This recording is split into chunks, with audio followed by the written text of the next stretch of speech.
Welcome back to the channel and welcome back to another quick pick prediction video. In this video, I'll be predicting the bantamweight bout between Daniel Marcos versus John Castaneda. And how do I feel about this one right here is I'm going low confidence John Castaneda to beat Daniel Marcos. I feel like Daniel Marcos is the more technical striker. Is he the more heavy hitting striker? Is he the more urgent striker? Is he the more intense striker? I would not say so, but he's the more technical striker. He will be the longer fighter by by just a little bit, like 5'6" versus 5'7" or 5'5". It's about 2 inch height advantage, maybe, or 1.5, or this and that, in about a similar reach. So nothing like super crazy, but he will be the taller man, longer man. But yeah, I just feel like his output, statistically wise, like basically from that UFC careers, it seemed like Marcos throws more, he lands more, this and that. But you gotta look at the level of competition he's fought overall, and yeah, you look at his fights against significant competition. In the David Grant fight, he didn't really land too much. He was very timid. And even as a Queenling fight, he landed a lot of shots, but Ari Queenling is a literal puncher bag. So if anything, he should have landed more shots. He should have got him out of there. And he was on the path to getting him out of there. But then Ari Queenling just saw a way out, and saw like, oh, I could say he poked me in the eye, or I could say he did that, and I could walk away without a loss, a no contest, and get to roll the dice again and hopefully get an easier opponent, or duck some people and get an easier opponent so I can stick around the UFC. But yeah, but back to these people, I feel like Castaneda, I feel he's a much more well-rounded fighter. I feel like Dan Marcos is pretty much just a striker. He got an okay takedown defense, but he hasn't really fought the best wrestlers. That's one thing. So he got okay takedown defense, but who has he really fought that's wrestler? I feel like Castaneda might be the best wrestler he's ever fought. And I think he has good intensity. I feel like he has good cardio. And I feel like, he might not have the best takedowns, he definitely does not have the worst, and he can go for multiple. Like, he's not like a guy who, I got 3 takedowns in me and I'm done. I feel like he can go for 10 takedowns if needed.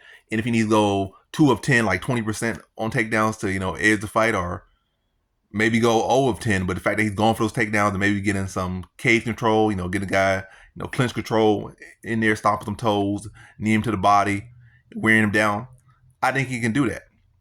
And it's not like, again, I don't feel like Marco's such a lethal striker. I don't feel like he's that sharp. I don't feel like his output is that high. And if anything, Castaneda, if he can put on like that output that he put in his last fight, not to say that his last opponent is as good of a striker is Marcos, and Keon King, who's a very underrated fighter, but he was able to put up like land 110 significant strikes, and he could do a similar thing. And I think Keon King is a much more competent grappler than Dan Marcos. Like way, it's pretty clear, it's obvious. And he was able to get like 3 takedowns on him. So I think he can get some takedowns on Marcos. I think he can push the pace on Marcos. And I think that could be enough to edge him the decision. I think Marcos probably having the cleaner offense, but I think Castaneda's gonna be throwing more. And also, the time when Castaneda was finished, he went in there with a shooter box fighter who's, those people, when you try to press them, that wakes them up. Marcos is the guy, I feel like he doesn't really wake up when people start to, put the pressure on. I feel like he kind of shells up. Or, he starts feeling a bit of danger. He tries to shells up and go back to a point fight. And I feel like I could shell him up, limit his own offense when Castaneda puts the pressure on him, puts the pace on him, put the heat on him. And again, it's not like Marco's such a heavy hitter. If any, Castaneda is the heavier hitter. And I feel like, Castaneda is capable of putting more volume out there than I feel Marcos is. I feel like Marcos never gonna be the guy that's really doing that much strike unless you just literally, just standing there for him to hit. Or he's not really feeling any danger. If he's feeling any bit of danger, any bit of threat, I feel like he's gonna just go back to like try to be long, those little weak little leg kicks there, maybe some tees, maybe some jabs, but not really, he kind of step off the gas a little bit. But yeah, basically this one, I feel like Castaneda can outwork him. I think he's more around. I think he can have great success in the wrestling. And whether it's actually about getting the takedown and getting ground and pound and getting submission, but just the fact that he can go for those things, I feel like he has, can have good success carrying, just a couple takedowns if needed, if not more. Go for like, keep Marcos busy, mix up the martial arts, and, push the pace on in the striking, the grappling, forward pressure, all those things, and edge a close decision over Daniel Marcos. So in this one, I got John Castaneda via decision.